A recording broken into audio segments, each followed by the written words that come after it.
Hayot uchun tanlov, salomatlik va muvaffaqiyat Uchko'prik tumanidagi 47-umumo'rta ta'lim maktabida ayni shior ostida seminar bo'lib o'tdi. Erta tongdan maktab hovlisi ko'rgazmalar bilan bezatildi. O'qituvchi-o'quvchilar uchun maktab formasi milliy liboslar bilan uyg'unlashtirildi. O'quvchilarimizni milliy ruhda, milliy o'yinlarimizni targ'ib qilish uchun ularga ko'p musobaqalar tashkil qildik. Maktabimizning 580 nafar o'quvchilarini barchalarini qiziqishlariga qarab bu jarayonga qamrab oldik. Bir necha yo'nalishlar bo'yicha tashkillangan tadbir doirasida yigitlar milliy taom, ya'ni osh tayyorlash bo'yicha, baliq qizlar tanlovida esa o'quvchi qizlar pazandachilik, tikuvchilik, kitobxonlik yo'nalishlarida o'zaro birlashdilar. Vatan mening onamsan, isq quchog'ing, olamda yagonamsan, aziz tuprog'ing, kelajaging buyukdir, yashna doimo, vatanim seni bugun tanidi dunyo.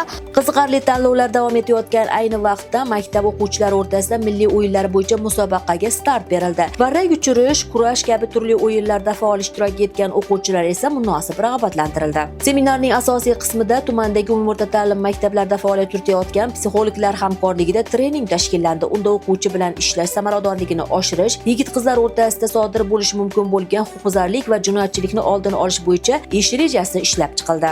Uchko'prik tumanida 56 ta umumo'rta ta'lim maktabi bo'lib, ulardan har birida bir nafardan psixolog faoliyat olib bormoqda. Bugun maktab psixologlaridan o'quvchilar o'rtasida suitsid, zo'ravonlik holatlarini oldini olish bo'yicha ko'plab ishlar tashkil qilinmoqda. Maktablarda o'sha ota-onalar yig'ilishi ko'plab o'tkazilishi, shu o'rinda psixologlarimiz shu ota-onalar yig'ilishida ma'ruzalari bilan, treninglar bilan ishtirok etishi.